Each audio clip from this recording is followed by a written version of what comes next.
Comment on se retrouve pour cette autre édition d'Appel sur le continent? Bienvenue à toutes et à tous. Vous l'aurez compris, l'actualité oblige, direction Bamako. Ou bien les tensions sont de plus en plus vives donc sur la question notamment malienne. Eh bien, 4 jours seulement après avoir reçu le médiateur de la CEDEAO du côté du Mali, eh bien l'instance, l'organisation sous-régionale organise un sommet, dit-on, extraordinaire ce vendredi du côté d'Accra, c'est au Ghana. Une invitation adressée cette fois-là au président pour la toute première fois du Mali, Assimi Goïta, le colonel. Eh bien ce dernier a donc botté en touche, selon les informations puisées à bonne source, cette invitation de l'organisation sous-régionale, la CEDEAO, une position jugée courageuse mais surtout appréciée par plusieurs panafricanistes sur le continent africain. On en parle avec nos invités qui nous retrouvent via Grand Zoom, Issa Diarra, activiste panafricaniste, mais surtout Luc Michel, notre géopoliticien depuis Bruxelles, qui nous permettra de comprendre davantage autour de cette actualité. Luc, nous vous retrouvons et on s'interroge justement sur le timing de la convocation de cette autre session extraordinaire, donc de cette réunion de la CEDEAO annoncée du côté d'Accra pour demain 25 mars, alors qu'il y a seulement 4 jours, Gottlob Jonathan était reçu par les autorités maliennes sur la situation politique du côté du Mali. Votre appréciation autour de cette actualité, bienvenue à vous. Bonsoir Fabrice, bonsoir à tout le plateau et à nos téléspectateurs. Je pense simplement qu'on est entré dans une nouvelle phase géopolitique de la marche du monde. Les commentateurs commencent à parler du monde d'après et simplement la caractéristique, c'est qu'aujourd'hui, on est dans un climat de radicalisation entre le bloc occidental et ses domestiques et entre ceux qui veulent un monde multipolaire. Cette radicalisation fait que il y a de moins en moins de patience et de moins en moins de diplomatie dans les rapports. Maintenant, on arrive ouvertement à sortir des canaux de la diplomatie. Vous avez vu qu'on organise même des débats télévisés pour savoir comment on va assassiner Poutine sur les chaînes de télévision françaises. Tout cela fait que pas seulement dans le domaine de l'Europe centrale et de l'Ukraine, mais sur toute la Terre, il y a une radicalisation. On obtient d'ailleurs, on voit ces mêmes résultats dans d'autres dossiers, en particulier dans les négociations iraniennes actuellement sur la question du nucléaire, des négociations qui ont lieu un peu partout. Et aujourd'hui, par exemple, il y a dans le domaine des dossiers iraniens et syriens, il y a une montée en puissance de l'alliance entre l'Iran et la Syrie. Tout cela indique que le monde d'avant n'est plus décidé à fonctionner comme le monde d'après. On veut comprendre davantage sur la question du timing. Pourquoi convoquer un sommet extraordinaire alors qu'il y a cela 4 jours, le Mali venait de recevoir le médiateur de la CEDEAO sur la question malienne? Parce que le camp occidental, il mène une politique de forcing. On a organisé à Bruxelles, dans la soirée aujourd'hui, un sommet de l'OTAN, un sommet du G20 et un sommet de l'Union européenne. Personne n'avait jamais vu ça. On a poussé les gens, on prend des décisions très rapides qui se retournent généralement contre eux. Par exemple, on sait que les sanctions économiques, c'est un véritable boomerang qui se retourne contre les opinions occidentales. Et derrière tout cela, il y a la manœuvre des Américains qui veulent précipiter les choses et qui, avec leurs agents, des gens comme l'Ukrainien Zelensky, poussent à la radicalisation et à la rencontre. On ne voit très bien pas où tout cela va conduire. Ce sont des calculs à court terme. Et bien entendu, l'Afrique fonctionne de la même façon. Certains voudraient pousser le Mali au bord du gouffre, comme d'autres veulent pousser la Russie au bord du gouffre en Europe centrale. C'est une erreur de tactique, c'est une erreur de stratégie. On l'a dit, activiste panafricaniste. Issa, vous êtes à Bamako. Et bien, là, après donc, la volonté de la CEDEAO de convoquer notamment ce sommet extraordinaire, plusieurs interrogations ont été recueillies au cœur même de la société civile du côté du Mali. Est-ce que le colonel ira, n'ira-t-il pas? Finalement, on a eu cette décision. Il n'ira pas, il se fera effectivement représenter par une très forte délégation. On donnera la composition de cette délégation tout à l'heure. Mais Issa Diarra, comment appréciez-vous cette démarche du colonel Assimi Goïta? Bonsoir, bienvenue. Bonsoir à vous, bonsoir à M. Luc Michel et bonsoir à tous ceux qui nous suivent. Merci. Une précision au début, c'est Diawara, Issa Diawara. Ok, merci. Ceci étant, vous savez, nous, ce qui fait que M. Assimi, le colonel Assimi Goïta, son excellence le chef de l'État du Mali, président de la transition, est très apprécié au Mali surtout et auprès des populations africaines. C'est que c'est quelqu'un qui est à l'écoute de l'opinion nationale surtout. Il est beaucoup plus à l'écoute. Au Mali, ici, il a très vite compris, dès qu'il a eu cette invitation, ça n'a pas été, on n'a pas gardé ça confidentiel, c'était à la portée de tout le monde, tous ceux qui ont accès aux réseaux sociaux et à d'autres médias. Les Maliens se sont prononcés. Depuis hier soir, il y a eu beaucoup de vidéos, il y a eu beaucoup de réactions, il y a eu beaucoup de correspondances, et dans la majorité des cas, si nous faisons une estimation, nous pouvons aller jusqu'à à peu près 95% des Maliens qui ont dit, des Maliens et des Panafricains qui ont déconseillé au président, au colonel Assimi Goïta, de ne pas se rendre à cette invitation, que nous trouvons peut-être prématurée ou en tout cas très mal faite. Et cela s'explique par beaucoup de facteurs. D'abord, regardez le lieu du rendez-vous. On dit le sommet allié à Accra. Bon, le Ghana aujourd'hui, est-ce le président Nana Akufo-Addo, qui est le président de l'exercice de la CEDEAO, envers qui les Africains avaient beaucoup plus d'attentes. Est-ce qu'il a répondu à toutes ces attentes? Aujourd'hui, nous disons non. Nana Akufo-Addo, c'est celui qui a dit sur un média étranger, il ne s'était même pas une chaîne de télévision ghanéenne, c'est sur un média étranger, nous l'avons entendu parler d'un délai de 12 mois. Donc finalement, c'est comme si c'est un dictat qu'il voulait nous imposer. Ensuite, Nana Akufo-Addo, aujourd'hui, il est beaucoup plus aligné du côté du mal. Donc là, si c'était un pays de la CEDEAO, qu'on trouve un peu neutre dans ses bras de fer avec la France, et je crois que ça allait peut-être encourager le colonel Assimi Goïta. En tout cas, nous, la société civile, ça pouvait nous encourager à le conseiller dans ce sens. Malheureusement, puisque ce n'est pas le cas, cela a été fortement déconseillé. Ensuite, il faudrait voir cette invitation. Nous pensons que la CEDEAO ne le fait pas étant en position de force. Parce que c'est même d'ailleurs bizarre, parce que la CEDEAO a quitté le Mali il y a à peine 3 à 4 jours de cela. Il y avait 2 commissions de travail, il faut le dire. Les 2 commissions de travail ont délibéré, c'était un délai de 36 mois. Quand le médiateur de la CEDEAO est venu avec le gouvernement malien, il a renégocié encore. Finalement, les choses étaient un peu tendues. On est allé à 29 mois. Et l'ultime recours, c'était le colonel Assimi Goïta qui a dit au gouvernement de faire pression sur lui-même, malgré l'agenda chargé, d'essayer de revoir si on pouvait ramener ça à 24 mois. Et malheureusement, la CEDEAO a botté cela en touche. Donc, 3 jours après, si la CEDEAO convoque le président Assimi Goïta, après lui avoir refusé cela sur le sol malien, c'est un peu gauche, on ne sait pas qu'est-ce qui cloche. Surtout que cette décision de la CEDEAO intervient jusqu'après que le président français Emmanuel Macron a eu à faire des injonctions publiquement. Ensuite, il faut savoir, vous avez précisé, ça intervient encore dans quel contexte. Il y a la Cour de justice de la CEDEAO qui a délibéré, derrière moi plutôt, qui a délibéré. Ce qui désavoue même les dirigeants de la CEDEAO. Parce qu'en délibérant ainsi, c'est comme si les dirigeants de la CEDEAO, qui chacun a un arsenal dans son pays, tout un tas de conseillers juridiques, des conseillers économiques, pour ne pas tomber dans de tels travers, malheureusement, c'est comme s'ils n'ont pas écouté leurs conseillers.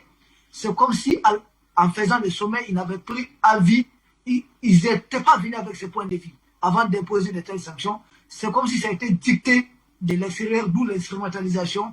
Aujourd'hui, le Mali est conforté dans sa position, dans notre logique de croire qu'en réalité, la CEDEAO est instrumentalisée par une puissance étrangère. Et ça, c'est un fait, c'est une réalité. Parce qu'on ne peut pas comprendre, regardez, les juges des derniers mois ont tout de suite désavoué, au sont des juges qui viennent de ces mêmes pays. Ça montre que les chefs d'État n'ont pas, en tout cas, pris conseil auprès des siens avant de procéder à une telle décision inhumaine.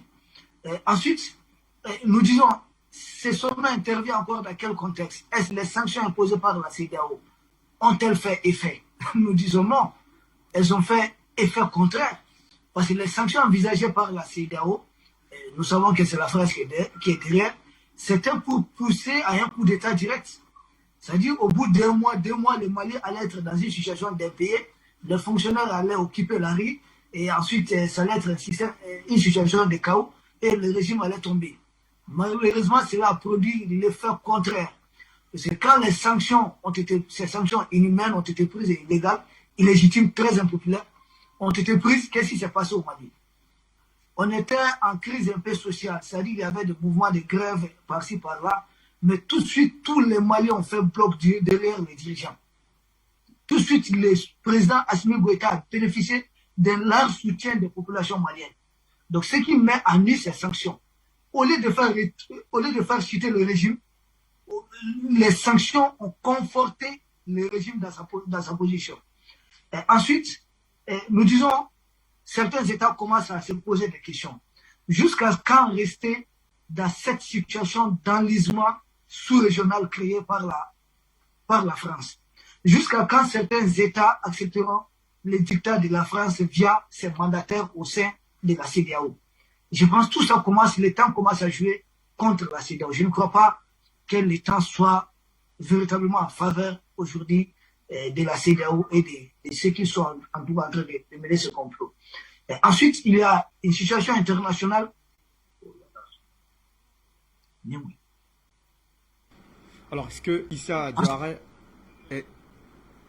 est-ce que nous avons encore lui, Issa Diawara? Oui, j'ai fini vite. Ensuite, il y a une situation, il y a un contexte international qu'il faudrait prendre en compte. Sur l'échiquier international aujourd'hui, M. Luc Michel a le dit, sur l'échiquier international, vous allez comprendre que les Occidentaux sont dos au mur. Ils sont dos au mur, tant sur le dossier russo-ukrainien, parce que là, ils savent plus sur quel pied danser, quand la Russie demande à ce que son pétrole et son gaz soient payés en roubles par le bloc occidental, ça les met à mal. Et de l'autre côté, qu'est-ce qu'ils doivent faire? Comment pallier maintenant la perte du pétrole russe? Est-ce qu'il faut lever au plus vite les sanctions avec l'Iran ou le Venezuela? Là encore, ils sont dos au mur. Parce qu'ils se disent, en levant tout de suite les sanctions avec l'Iran aussi, l'Iran doit avoir d'autres sources de revenus qui vont lui permettre d'appuyer efficacement les milices de libération qui sont au Liban, qui sont au Yémen, qui sont en Irak, qui sont un peu partout. Au vu de tout cela, je pense que ce sommet de la CEDEAO intervient dans un contexte particulier, un contexte difficile, non seulement pour la CEDEAO, mais pour aussi la France qui est derrière tout ça et surtout au-delà de la France, voire même pour l'OTAN. Donc, qu'est-ce qu'il faudrait faire concrètement? Et je pense que le colonel Assimi Goïta a eu la sagesse d'écouter son peuple. C'est majoritairement, on peut estimer à plus de 95%, les Maliens ont décidé à ce qu'ils ne se rendent pas. Et c'est le conseil aussi de nos frères panafricains et de tous les peuples libres du monde. Merci. Je reste avec vous avant que de retrouver Luc Michel tout à l'heure. Alors, revenons davantage autour de ce sommet extraordinaire. Alors, c'est quoi l'importance de les enjeux, j'ai envie de dire, de ce sommet finalement à vous écouter? Ok, les enjeux on peut peut-être les lister en 3 catégories. Vous savez, le premier point, c'est que dans ce sommet, ce qui est sans surprise, c'est le médiateur Goodluck Jonathan qui fera peut-être sa récitation. Il doit raconter tout ce qu'il a rencontré. Il a été à Bamako, ça s'est passé comme ça, ça s'est passé comme ça. Le deuxième point, c'est dire qu'il faut écouter les dirigeants maliens. C'est pourquoi le colonel Assimi Goïta a bien fait de ne pas partir, parce qu'il ne faut pas mettre le Mali à la barre dans une telle réunion. Assimi Goïta, c'est un patriote, aujourd'hui c'est quelqu'un qui est très respecté, donc nous ne permettons pas à ceux qui partent en tout cas qu'on puisse les placer à la barre face à certains dirigeants. Donc, les représentants du Mali, notamment la délégation conduite par le ministre des Affaires étrangères et de la coopération internationale, son excellence M. Abdoulaye Diop, doit donner la version, en tout cas la position du Mali. Et sûrement doit même faire part de nos exigences. Parce qu'aujourd'hui, nous ne sommes pas en position de faiblesse. Une fois de plus, nous ne sommes pas en position de faiblesse. Nous pouvons tenir aussi longtemps que possible.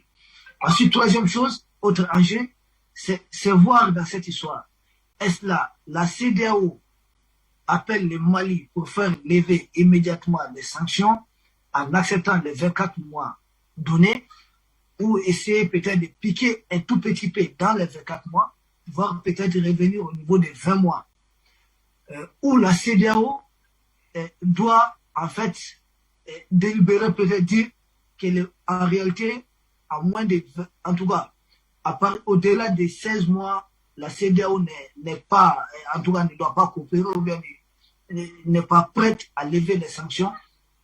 Si tel est le cas, je pense que la CEDEAO précipite le Mali vers la sortie de la CEDEAO. Donc il y a aussi ces risques. La CEDEAO a déjà perdu la Mauritanie par le passé. Aujourd'hui, la Guinée et le Burkina sont sous le coup des suspensions.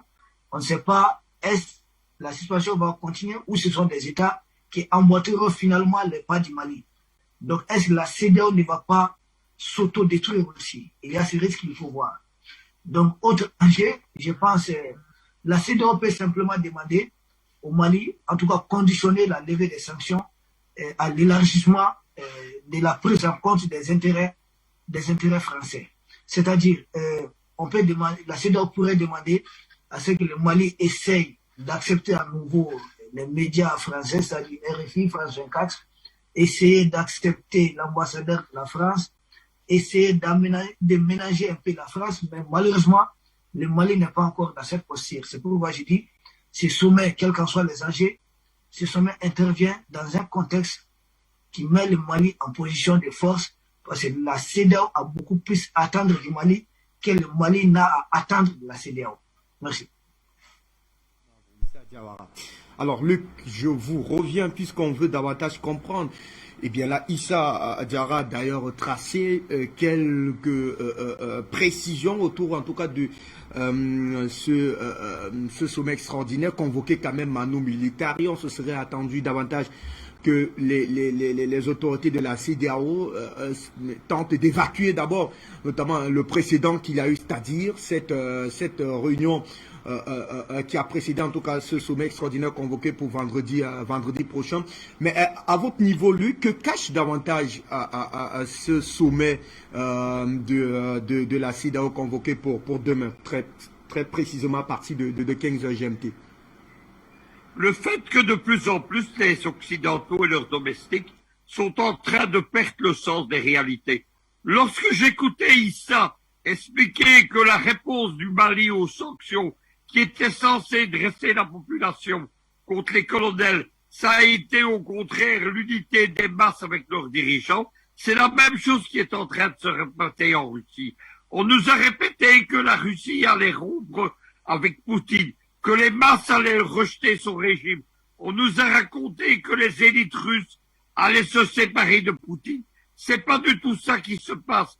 Des premiers reportages commencent à apparaître sur les chaînes de télévision françaises où on montre que la population, en fait preuve d'un grand patriotisme, comme toujours dans ces cas-là, et comme elle avait déjà fait preuve en 2014 lors de la première crise de Crimée. C'est la même chose au Mali. Face à cela, évidemment, les Occidentaux commencent à croire à leur propre propagande. Ils croient qu'ils contrôlent la situation.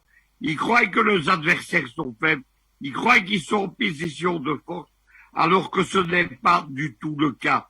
Tout cela, vouloir précipiter des réunions de la CEDEAO, avec le résultat simplement que le colonel Goïta méprisera cette réunion et n'y viendra pas, c'est simplement ne pas faire preuve de réalisme, c'est faire croire qu'on est en position de force.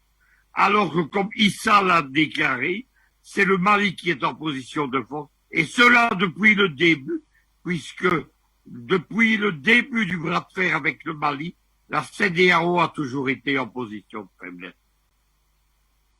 On reste avec vous, Luc Michel, davantage autour de cette actualité quand même assez particulière qui intervient. Issa a bien fait de le retracer tout à l'heure dans un contexte assez particulier. Les précédents, on en évoquera à la ramassée. Il faut dire d'ailleurs que, selon toute vraisemblance, en tout cas selon plusieurs analystes, on a très certainement l'impression que c'est un sommet commandé depuis l'Élysée pour tenter de gérer notamment un certain nombre d'impairs, j'ai envie de dire, sur le cas de la France, notamment le départ de Barkhane, mais surtout, comme l'a dit Issa tout à l'heure, eh bien, la fermeture des médias mainstream de l'Élysée, France 24, RFI. Alors, est-ce qu'il est davantage clair qu'il s'agit là d'une véritable manœuvre de l'Élysée, Luc Michel? Écoutez, l'Élysée ne sait plus comment réagir. Pour le moment, sur le dossier ukrainien, vous savez que c'est Macron qui est président de l'Europe, mais il suit évidemment la politique européenne. Les sanctions sont en train de se retourner contre l'économie française. Ce matin, sur les pressions des États-Unis et de l'Ukrainien Zelensky, Renault vient de fermer son usine près de Moscou. Mais c'est le deuxième marché de vente de voitures de la firme française. Le troisième, c'est l'Allemagne, mais qui intervient dans une bien moindre moyenne. La fermeture du marché russe, avec évidemment en plus des usines qui sont contrôlées comme Dacia, par exemple, ça va conduire simplement à une crise économique. Déjà, Renault était en crise, elle va donc encore plus l'être. Le malheur économique va arriver avec les problèmes constitués par la guerre du gaz. Et Macron, évidemment, est de plus en plus nerveux. Il sait qu'il va hériter d'une France endeuillée. C'est probablement lui qui va être élu président. Il a tout fait pour cela, mais il va hériter d'une présidence endeuillée et d'une Europe endeuillée qui subit de plein fouet la guerre économique menée contre la Russie, alors que les États-Unis, eux, ils tirent leur marron du feu. Ce qu'ils voulaient d'ailleurs, c'était fracturer les économies européennes, plus encore que de détruire l'économie russe. Voilà pourquoi Macron, évidemment, prend une série de positions qui sont de plus en plus irréalistes. Ajoutons à tout cela que l'arrogance du personnage qui sent la situation se dérober sous ses pieds contribue à ça. Il y a un autre domaine. Il faut suivre, vous savez, pour le moment, on a l'horizon qui est bouché par ce qui se passe en Ukraine. On oublie ce qui se passe en Afrique. Il y a un autre dossier qui est en train de mal tourner pour les Occidentaux, c'est la Libye. Vous savez que la Libye est au bord d'une nouvelle guerre civile et d'une nouvelle partition. Il y a de nouveau deux gouvernements, l'un appuyé par Tripoli, l'autre appuyé par Benghazi. Et derrière chacun de ces pays, il y a des forces économiques occidentales. Ceux qui sont en train de tirer les marrons du feu en Libye, c'est également la Russie. La Russie, maintenant, elle contrôle le général Haftar, et le général Haftar contrôle le politicien Bachaga, c'est-à-dire que les deux gens qui étaient les hommes des Américains, l'ancien ministre de l'Intérieur de Tripoli, Bachaga, mais qui maintenant contrôle un gouvernement depuis Benghazi, et Haftar, l'ancien agent de la CIA, ils ont été obligés de se tourner du côté des Russes pour ne pas perdre la main. C'est donc un autre dossier, évidemment, qui se retourne contre les Occidentaux. Il y en a beaucoup d'autres dans ce domaine. Le dernière tentative de maladresse des Occidentaux, c'est d'essayer de mettre au pied du mur la Chine et de pousser la Chine à une attitude hostile contre la Russie. Tout ce qu'ils vont obtenir, c'est de plus encore rapprocher Moscou et Pékin, exactement comme dans les manœuvres actuellement. Pour détacher Téhéran de Moscou, ils arrivent simplement à rapprocher encore plus l'Iran de la Russie. C'est une politique maladroite qui ne tient pas compte qu'on est entré dans une nouvelle ère géopolitique. Tous ces gens, ils fonctionnent avec un logiciel géopolitique et géoéconomique dépassé celui des années 2010 à 2015.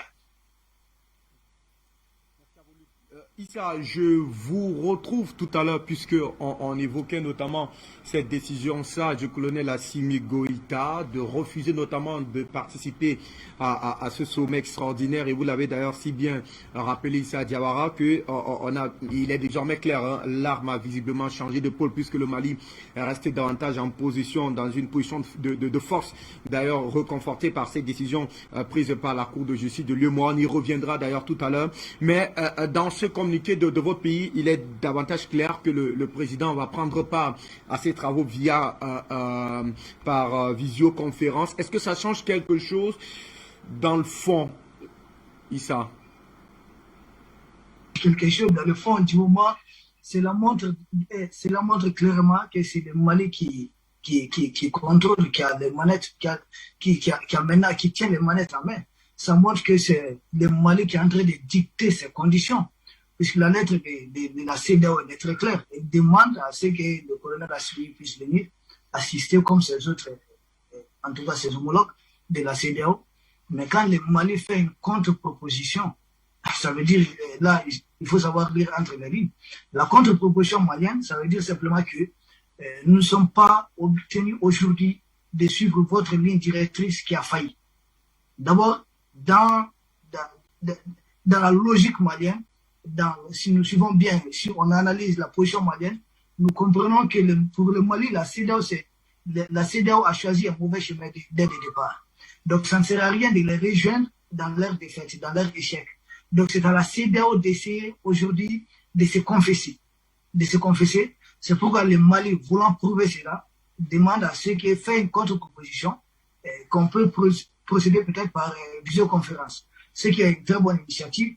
Et dites-vous que les Maliens comprennent la chose comme si la CEDEAO aujourd'hui est presque en train d'emboîter les pas directs de l'Union européenne, de l'OTAN et de l'ONU.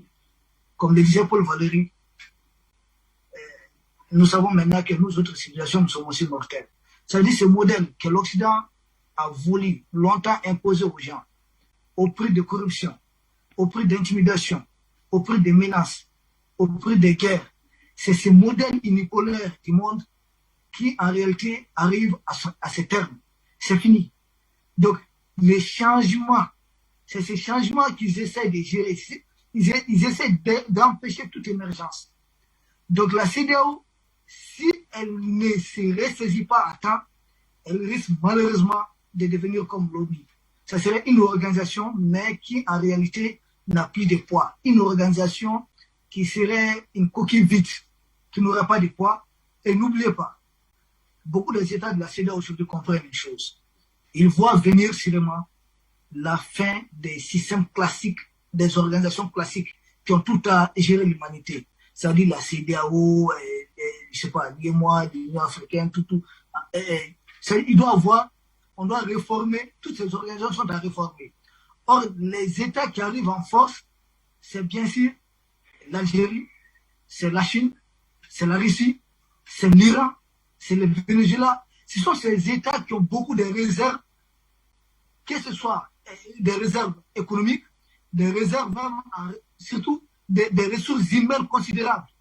Donc ces États qui arrivent en force, là, ces États qui sont en train d'émerger. Donc aujourd'hui, faut-il rester accroché aux États qui sont en train de tomber? Parce que de l'autre côté, nous avons des États, nous avons un bloc qui a chiffré, qui est la France et ses acolytes. De considération sur nos rapports. Aujourd'hui, est-ce qu'il faut rester accroché à cela ou il faut voir un peu plus loin? Donc tous les États avertis, tous les États un peu intelligents comprennent qu'il ne faut pas beaucoup se mettre à dos la nouvelle force qui est en train d'émerger. Ces sommets, c'est aussi une réponse à cela. Et je pense que les dirigeants de la CEDEAO vont se montrer suffisamment intelligents, ils seront plus intelligents que les Occidentaux pour comprendre que dans 30 ans, dans 50 ans, dans 60 ans, c'est de ce côté que se trouve l'avenir du monde. Et que le Mali a bien vite fait très tôt de choisir un côté. En tout cas, le Mali a bien fait de comprendre que rien ne vaut la souveraineté du peuple et que les dirigeants ne doivent qu'écouter la jeunesse, les dirigeants ne doivent rester qu'à l'écoute des peuples africains. Et c'est pourquoi vous allez voir dans les sorties des autorités du Mali, à chaque fois qu'on parle des intérêts du Mali, on parle des intérêts aussi de l'Afrique. Parce que les intérêts du Mali sont liés carrément aux intérêts de l'Afrique. Malheureusement, il y a des dirigeants africains qui ne comprennent pas cela. Et je pense que ce sommet de la CEDEAO, c'est un sommet de la dernière chance pour que ces gens comprennent que c'est maintenant ou jamais. En tout cas, tout État, les États qui ont choisi la position souverainiste et panafricaniste, ce sont des États qui vont émerger, qui vont sortir la tête de l'eau.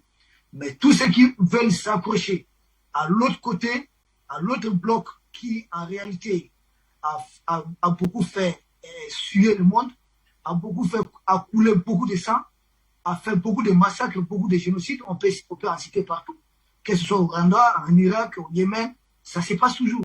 Donc, soit rester de ce côté ou choisir la force émergente. Et je pense aujourd'hui, le Mali est une porte de sortie pour la CEDEAO, de comprendre que l'avenir de l'Afrique doit se trouver du bon côté, et non du côté de ceux qui nous ont colonisés dans le passé, de ceux qui étaient venus nous prendre et nous vendre comme des esclaves, de ceux qui ont pillé l'Afrique, tant sur le plan culturel que sur le plan ressources minières, sur le plan économique, sur tous les plans. L'avenir de l'Afrique ne se trouvera jamais de ce côté. Donc ce sommet est un sommet de dernière chance pour la CEDEAO de se ressaisir et de songer à l'avenir de l'Afrique de l'Ouest et voir comment consolider l'Union africaine. Luc, on vous donne la parole sur cette actualité-là. Est-ce que, comme l'a dit Issa Diarra tout à l'heure, le temps est finalement en défaveur à la CEDEAO? Il faudra, j'ai envie de dire, très certainement racoler les morceaux. On a plus ou moins l'impression que ce sommet sonne, assuré Issa Diarra, comme étant un sommet, une opération de rachat engagée notamment par la CEDEAO, vu qu'il n'y a plus aucun instrument de pression. D'ailleurs, on y reviendra dans la seconde phase de cette thématique pour comprendre davantage le bien fondé en tout cas de cette décision de la Cour de justice de la CEDEAO, qui a donc levé notamment les sanctions financières et économiques qui pesaient sur le Mali. Est-ce que, à votre avis, ce temps-là, il est visiblement en défaveur de la CEDEAO? Écoutez, nous vivons actuellement, à l'occasion de la crise en Ukraine, on vit une révolution géopolitique. C'est la fin des anciens rapports, le temps où le ministre russe des Affaires étrangères Lavrov parlait des Américains comme ses partenaires. Ils échangent maintenant des menaces et des insultes. Il faut lire les communiqués du gouvernement américain, les échanges de Joe Biden et du ministère des Affaires étrangères russe pour comprendre.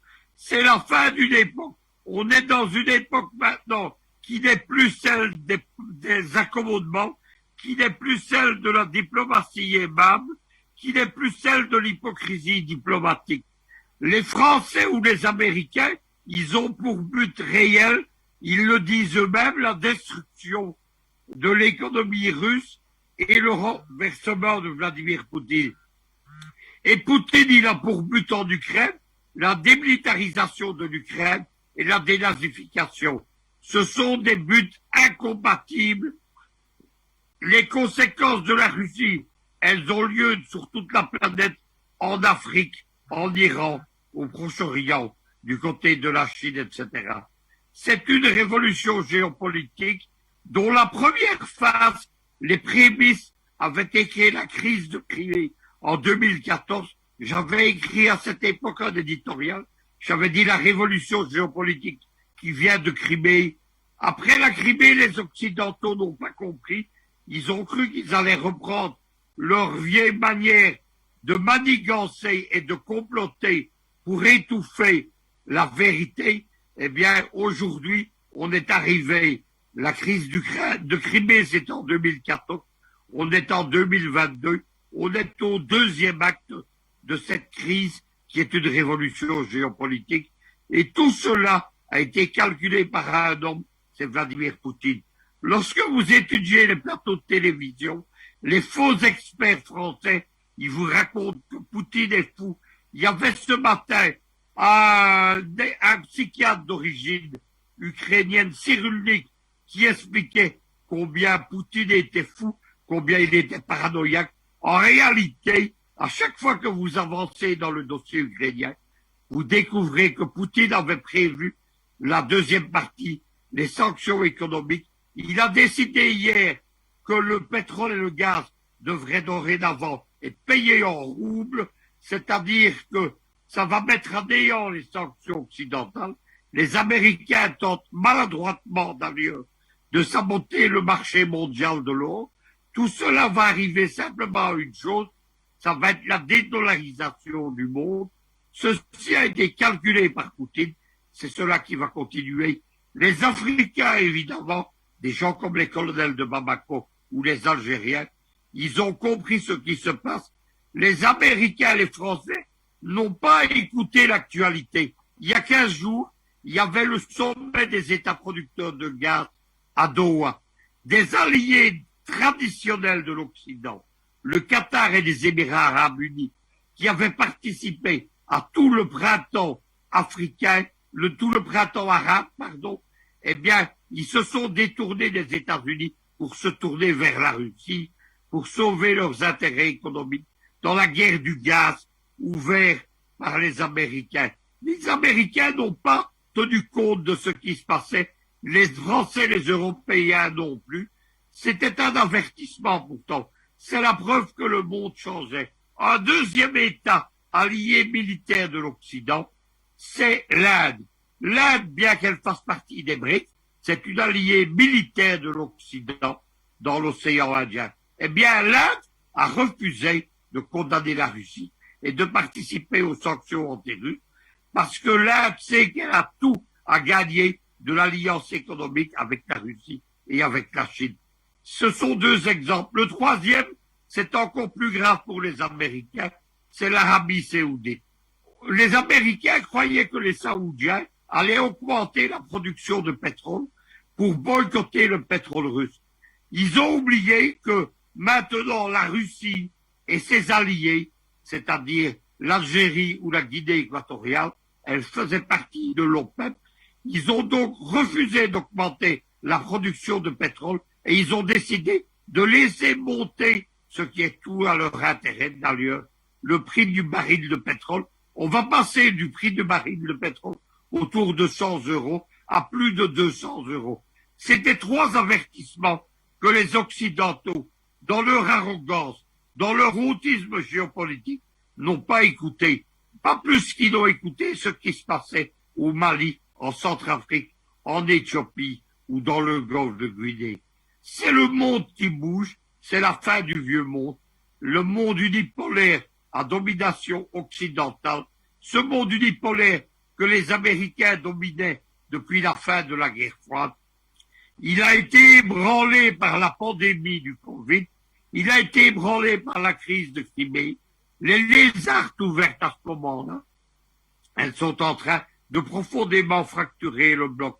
Aujourd'hui, il y avait, je vous le disais, une réunion de l'OTAN suivie d'une réunion du G20 de l'Union européenne. À la réunion de l'OTAN, on a montré les muscles. On a annoncé le déploiement de 40 000 soldats aux frontières de la Russie, aux frontières, mais pas contre elles. Seulement, au milieu de cela, il n'y avait que 150 soldats américains sur 40 000. Mais on a surtout annoncé qu'il n'était pas question d'intervenir en Ukraine.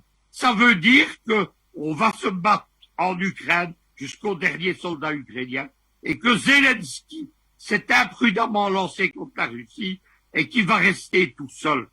Deuxièmement, le sommet de l'Union européenne, il a vu l'Union européenne se fracturer. Les Polonais et les Pays-Bas voulaient suivre les Américains dans une politique de boycott du gaz et du pétrole russe. Mais les Allemands, les Tchèques, les Hongrois, ils ont refusé parce que c'est la condition même de leur vie économique. C'est donc évidemment ce que Poutine avait prévu, c'est la fracturation du monde occidental.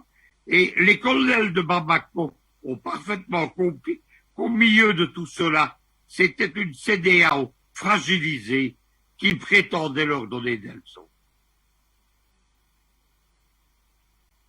Autour de cette thématique. On va prendre d'ailleurs une attitude du Premier ministre Choguel Kokala Maïga qui réagissait à son temps notamment sur ces sanctions illégitimes et illégales imposées sur le régime de Bamako. Juste après, on ouvrira le grand standard pour recueillir les avis de ces Africains. De considération sur nos rapports avec nos partenaires. La CEDEAO, fille du Mali, il faut le rappeler, la CEDEAO est née au Mali. L'initiative de la CEDEAO est venue du Mali en 1975. C'est en effet ici, à Bamako, que les présidents du Mali et du Nigeria ont pris l'initiative de la création de cette organisation. Initiative qui a été partagée avec leurs homologues qui ont adhéré. C'est pour cela, dans mes différentes rencontres avec la communauté internationale, j'ai dit la CEDEAO et le Mali, c'est comme un enfant et son père, comme son vieux père, qu'il a mis au monde, qu'il a élevé, qu'il a nourri, qui a grandi. Le vieux père aujourd'hui est dans les difficultés. Il est malade, il est agressé, il est affaibli, il est tombé, il est même humilié. Ce qu'il attend de son fils, c'est de lui tendre la main, de l'aider à se lever. Mais la CEDEAO a décidé de nous sanctionner. Nous en prenons acte tout en déplorant la décision. Pourtant, la concertation fondée sur la bonne foi aurait permis l'instauration d'une fructueuse collaboration. Elle nous a opposé la réalité des textes qui n'étaient pas à la base de la création de la CEDEAO. Nous lui avons opposé le principe de la réalité, du terrain,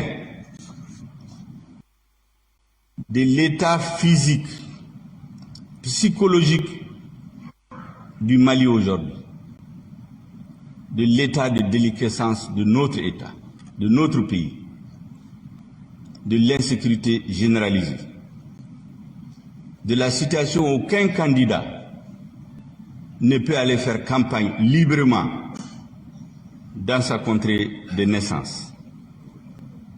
Mesdames et messieurs, nous sommes prêts à aller aux élections, mais en ayant auparavant,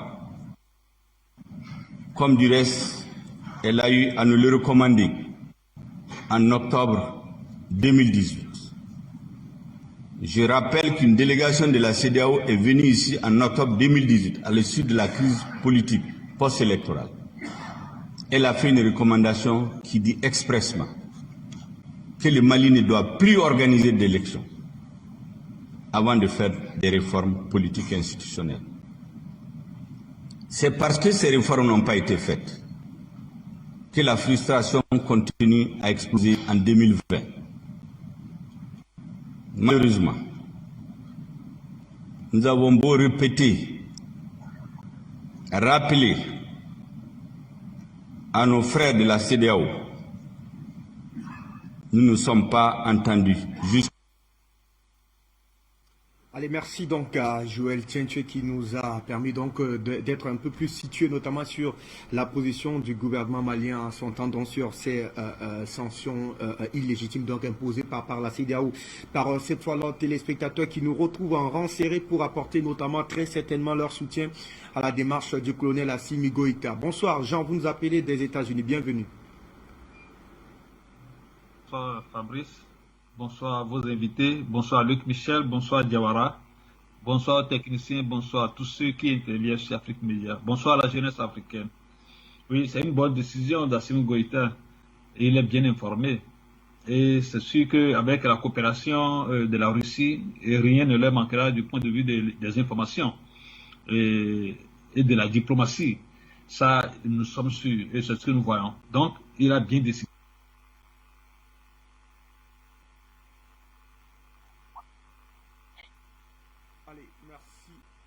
Jean, est-ce que nous l'avons perdu, Jean? Oui, allô? Vous êtes en direct, allez-y. Bonsoir, bienvenue. Ah, ok. Parce que j'étais mis en hold. Ok. Donc, je disais que la décision d'Assimi Goïta est bien arrivée. Et ce que nous allons dire à la jeunesse africaine, c'est de se pencher sur Afrique Média et sur les médias qui vont les informer, parce que nous faisons face à à une intensification du mensonge et de manipulation des informations aujourd'hui. Et de ne pas, à la jeunesse africaine, de ne pas avoir froid aux yeux pour dire la vérité à qui que ce soit venant de l'Occident, que ce soit les Américains, les Français et autres. Et nous encourageons le gouvernement malien d'être fort, d'être courageux. Vous voyez, c'est des gens d'être sans pitié envers ceux-là, surtout leurs valets locaux. Nous disons à Bazoum de se méfier. La population, c'est déjà Bazoum, Ouattara et ses consorts forts, et même le Ghana. Ils ne sont pas en phase avec leur population, avec l'aspiration de leur population. Nous sommes, la population de la sous-région, c'est la même population. Ils doivent se méfier parce que nous savons beaucoup qu'ils sont satanistes, on leur ment, on leur dit non, on va vous protéger. Ils n'ont qu'à se souvenir du cas de Zelensky actuellement. Ils n'ont qu'à faire beaucoup attention.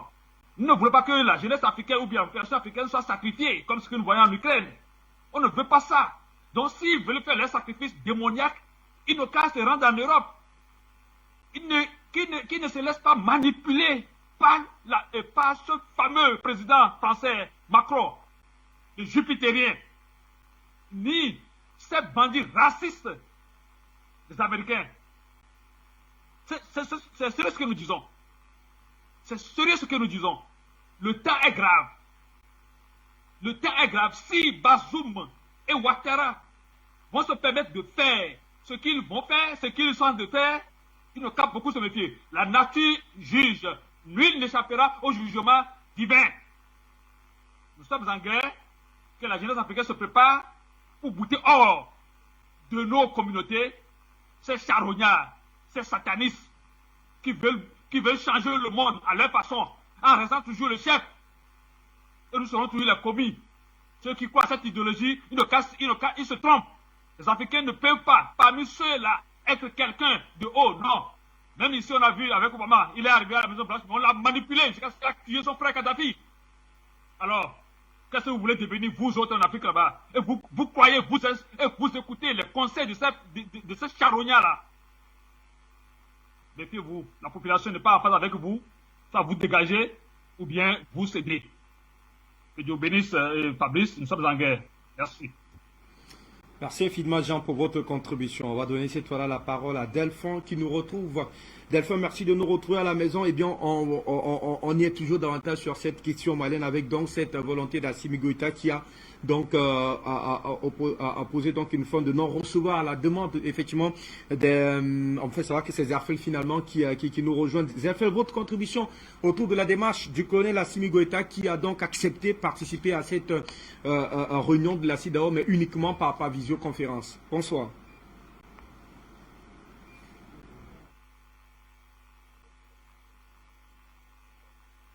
Nous vous écoutons Zerfel, bienvenue. Ok, je crois qu'il y a une petite erreur. Ce n'est pas mon frère Zerfel d'Allemagne, c'est Delphin du Burundi. Donc oui, merci une fois de plus de m'accueillir à la maison. Permettez-moi de saluer les invités, mon cher aîné Luc Michel et mon frère qui est beaucoup plus de ma génération, Drissa. L'essentiel a été dit, hein. Je ne vais pas répéter ce qu'ils viennent de dire. Je souscris à chacune de leurs analyses. J'appelais simplement pour ma part, en tant que Burundais, et pour les quelques Burundais qui ne peuvent pas appeler et qui m'ont demandé de le faire à leur place, pour féliciter le président Goïta. Je fais modestement partie de ceux qui, hier encore, sans vouloir me donner une importance que je n'ai pas, lui conseillaient de ne pas aller à Accra. Il est dans une bonne dynamique où il a les cartes en main. Donc il n'a pas à s'abaisser au niveau de ces nègres de maison comme Bazoum ou Ouattara.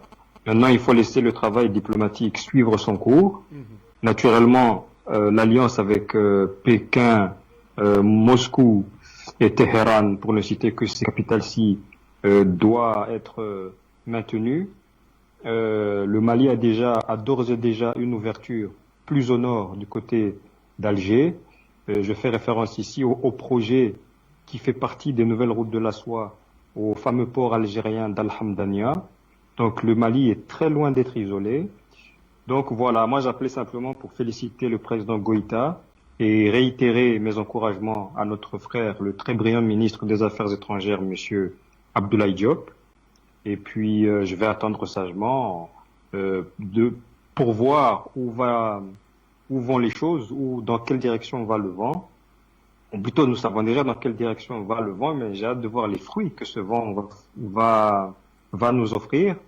Donc, pour ma part, je suis optimiste. Donc, voilà, je ne vais pas monopoliser l'antenne plus longtemps. J'appelais simplement pour donner un modeste soutien depuis Gitega. Et donc, je vais laisser la parole à d'autres. Afrique Média, une fois de plus, le monde c'est nous. Merci à vous, très cher ami Delphin, pour votre contribution depuis donc Gitega. C'est au Burundi. Nous on reste au standard pour recueillir davantage les avis de ces Africains qui souhaitent également apporter notamment leur soutien au colonel Assimi Goïta au regard donc, de sa position stratégique, mais surtout visiblement courageuse, donc face notamment à cette pression, cette insistance de la CEDEAO 4 jours seulement après avoir tenu donc après avoir rencontré les autorités, notamment de Bamako. Beaucoup s'interrogent sur le timing, notamment de la convocation de ce sommet extraordinaire de la CEDEAO. On va au standard pour vous donner la parole. Zerfel, merci de nous recevoir depuis l'Allemagne. Votre contribution. Bonsoir, bienvenue. Salut tous les techniciens, je salue, comment dirais-je, tous vos invités qui sont de l'autre côté de la caméra. Je dis bien des choses à tous les Africains qui regardent cette télévision tous les jours.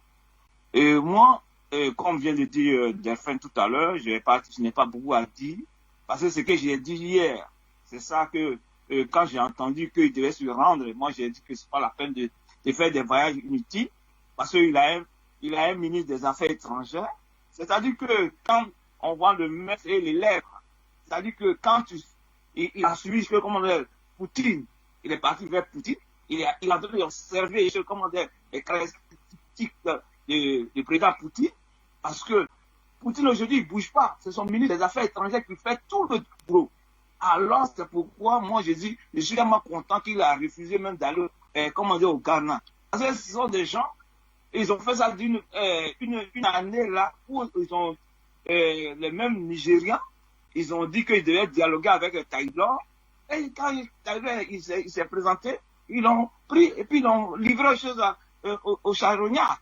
Alors donc aujourd'hui, parce que l'histoire est toujours là, on ne peut pas oublier. C'est-à-dire que même ça va passer des années, mais il y a des gens qui vont se rappeler de ce qui se passe toujours en Afrique. Donc, il doit faire beaucoup attention, et c'est ça qu'il a vu à l'intérieur de leur ruse, et qu'il dit qu'il ne va pas marcher au Ghana, et qu'il envoie son ministre des Affaires étrangères. Il n'est pas obligé d'aller devant ces messieurs-là pour s'exprimer. Le fait qu'il a envoyé quelqu'un, c'est-à-dire que c'est le même, c'est-à-dire que sa présence est aujourd'hui son ministre des Affaires étrangères. Donc moi, je pense qu'il a bien réfléchi, et il envoie son ministre. C'est comme Poutine envoie aujourd'hui son ministre des Affaires étrangères partout. C'est lui qui discute aujourd'hui avec tous les Européens. Alors moi, je suis trop content qu'il est resté dans son pays. Et moi, je vais dire, pour finir, Fabrice, je lance un appel au président centrafricain. Regarde ce que ton frère est en train de faire. À chaque fois que tu prends des avions pour aller dans dans des conférences, dans les jeux, je ne sais pas si c'est diplomatie, qu'est-ce que tu veux faire. Tu as un ministre des Affaires étrangères, c'est lui qui doit faire le boulot maintenant. Tu es là pour les Centrafricains t'ont élu pour que tu développes le pays. Alors, donc, quand il y a un petit voyage quelque part, tu envoies ton ministre des Affaires étrangères pour te représenter. C'est tout. C'est pas la peine d'aller devant ces Européens maintenant pour que, on a trop pleuré. On veut plus pleurer. Maintenant, on veut rire. On veut sourire. On veut faire la joie avec vous. Alors, donc, arrêtez de voyager, de faire des voyages inutiles. Merci Fabrice de m'avoir laissé un peu de temps pour m'exprimer. Merci. Infiniment merci Zarfel d'être passé par ici. On va y aller cette fois-là dans le pays de l'oncle Sam pour retrouver Monsieur Mohamed. Vous nous appelez depuis les États-Unis. Quelle appréciation faites-vous autour de cette actualité liée notamment à la convocation de ce sommet extraordinaire de la CEDEAO pour demain lorsqu'il sera 15h GMT du côté d'Accra au Ghana? Bonsoir, bienvenue.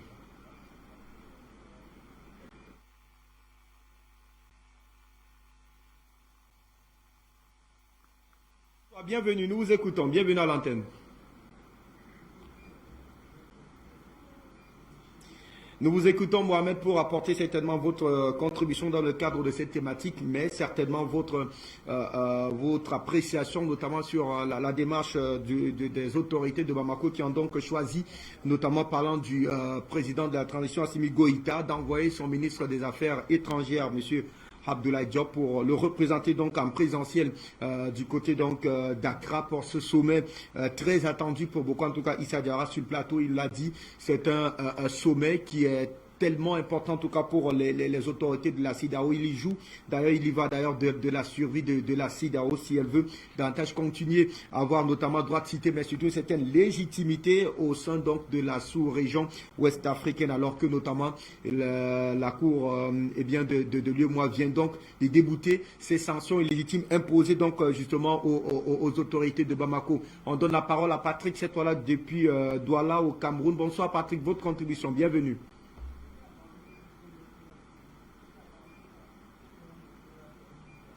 Patrick, bonsoir, bienvenue. Ok, bonsoir, M. Fabrice. Bon, vous voyez que les deux là, Poutine et Assimi Goïta deviennent les stars même du monde. Vous avez vu faire la sortie de Poutine là-bas, avec sa population qui jubilait.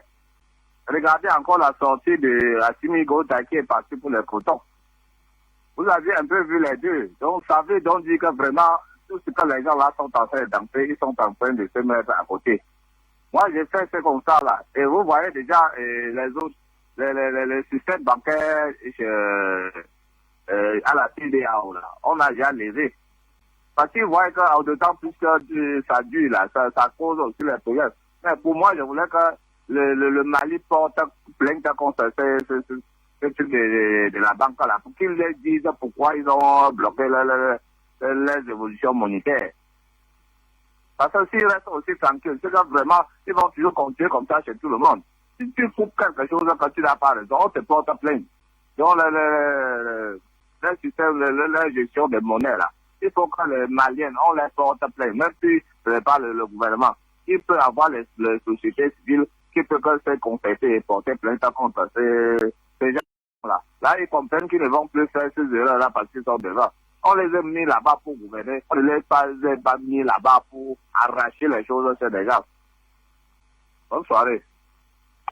Merci à vous Patrick. Nous on va refermer le standard puisqu'il nous reste le dernier quart d'heure donc qui sera consacré à cette grosse actualité, messieurs, on vous l'a dit. Donc entre-temps, donc la Cour de justice de l'UEMOA a donc débouté les sanctions illégitimes imposées notamment par la CEDEAO contre donc les autorités de Bamako. On en parle avec vous, très cher Issa Diarra, vous êtes davantage avec nous depuis donc Bamako, vous êtes activiste panafricaniste. Alors, lorsque on a justement, comment avez-vous apprécié cette décision donc de la Cour de justice de l'UEMOA portant donc annulation notamment de tout, des sanctions notamment imposées par la CEDEAO contre votre pays, c'était en février dernier?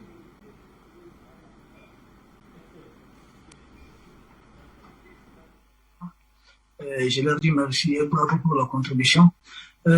Maintenant, ce que je vais vous dire sur ce point, ici, nous en avons fait différentes appréciations. D'abord, un premier lot d'appréciation, c'est qu'en réalité, en Afrique, en tout cas dans la zone CEDEAO, les juges ne sont pas corrompus, en tout cas comme les dirigeants politiques. Ça montre qu'il y a encore des juges qui sont bien, des juges qui sont valables. Donc, disons, tant mieux. La deuxième appréciation, ça c'est du lot de ceux qui sont un peu réticents. C'est dire que c'est vraiment une coïncidence qui est là. Le sommet c'est aujourd'hui, et c'est aujourd'hui que cela a été rendu public. C'est-à-dire la décision est signée hier, mais aujourd'hui ça a été rendu public. Donc il y a vraiment une coïncidence.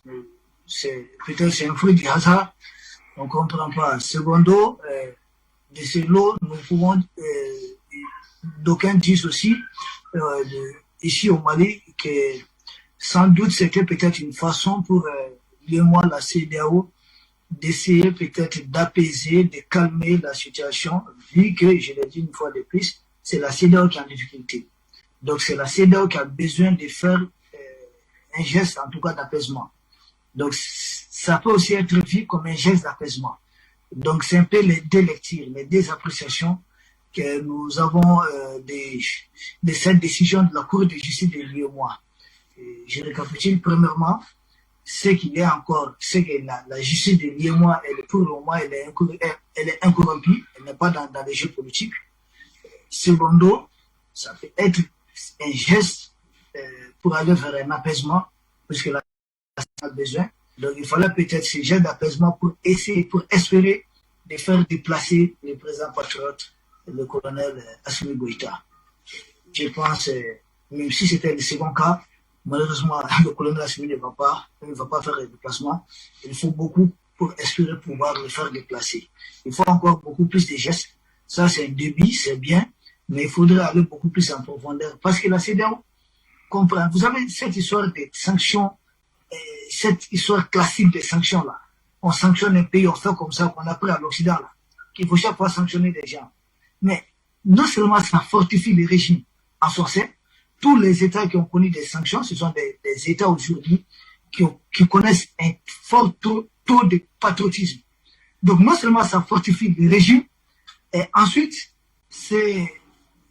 ça affaiblit même l'organisation en question. Regardez aujourd'hui, ces sanctions et qu'elle fait au Mali, c'est que la CEDEAO est devenue très impopulaire. Il est très grave de parler de la CEDEAO ou bien de taxer quelqu'un d'attitude de la CEDEAO au Mali aujourd'hui. Donc la CEDEAO a une forte impopularité. Les sanctions entraînent aussi cela. Et ensuite, qu'est-ce qui se passe? Et quand il y a ces vents de rejet de la CEDEAO, ça va avec tout son lot de conséquences. Aujourd'hui, le Mali, en tout cas la majorité des Maliens, réfléchit à aller vers une monnaie malienne, une monnaie souveraine et quitter le franc CFA. Aujourd'hui, beaucoup de Maliens sont en train de pousser à ce qu'on quitte la CEDEAO et qu'on essaie de mettre en place une alliance qui soit beaucoup plus panafricaine. Une alliance qui nous permet de répondre ou en tout cas de trouver l'écho de notre hymne national, puisque ne l'oubliez pas, dans les référents de l'hymne national du Mali, on dit pour l'Afrique et pour toi Mali. Nous sommes résolus de mourir pour l'Afrique et pour toi Mali. Ça c'est dans l'hymne national du Mali. Et ensuite, ces sanctions, aujourd'hui, ayant montré leurs limites, elles ont favorisé ceux qui avaient décidé de ces sanctions. Ce qui est très grave, c'est-à-dire que ces sanctions se sont retournées contre ceux qui sont à l'origine de la décision. Que ce soit les marionnettes de la CEDEAO, que ce soit la France, ou en tout cas les parrains de la France, notamment Joe Biden. Donc, je pense que ça a été tellement contre-productif.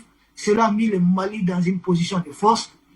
Vous savez, quand on est à l'école primaire, quand vous avez un plus grand, un plus costaud que vous, qui chaque fois vous menace à midi, je vais vous battre, je vais vous faire ceci, et que les joutes se frottent à vous, et que malheureusement il ne parvient pas à s'imposer, mais dorénavant, c'est vous qui allez poser vos conditions. C'est ce qui se passe. Le Mali a 7 pays voisins. Donc on ne peut pas sanctionner le Mali à un certain degré. Nous avons suffisamment de frontières avec la Mauritanie, avec l'Algérie et avec la Guinée aujourd'hui. Nous avons même avec le Burkina. Donc nous avons 1000 moyens de contourner. Mais regardez le Sénégal. Quand vous prenez les pays limitrophes du Sénégal, vous avez la Guinée, vous avez le Mali, vous avez la Gambie qui est un peu à l'intérieur du Sénégal, une partie du Sénégal, vous avez la Mauritanie. La Mauritanie a son port, la Guinée a son port,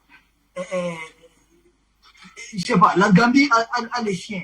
Il ne reste que le Mali. Donc les ports du Sénégal ne servent qu'à servir les Sénégalais et les Maliens. Et si le Sénégal joue à ces jeux, il y a d'autres pays limitrophes du Mali qui ont des ports et qui malheureusement n'avaient pas de primaires. Et aujourd'hui, le Mali est en train de faire chou grâce à ces pays. Et c'est la Guinée, c'est la Mauritanie. Donc je crois que la transaction va continuer. Le Sénégal va rattraper son retard, de même que la Côte d'Ivoire. Les ports ivoiriens ne servent qu'à servir en partie le Niger, le Burkina et ensuite le Mali, le Libéria, les siens.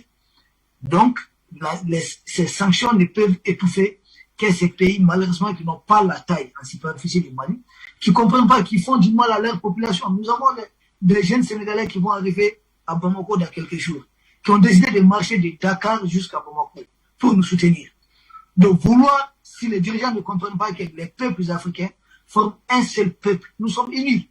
C'est l'Occident, ce sont les colons. Les colonisateurs ont voulu imposé ces frontières-là. Ils ont mis des barrières sans nous consulter. Sur le Mali, le Sénégal, la Guinée, le Niger, même le Burkina, la Côte d'Ivoire, ça c'est un seul pays. Nous avons les mêmes cultures. Nous partageons les mêmes langues.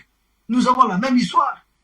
Donc, c'est le colonisateur qui est venu pour nous séparer et poser les frontières.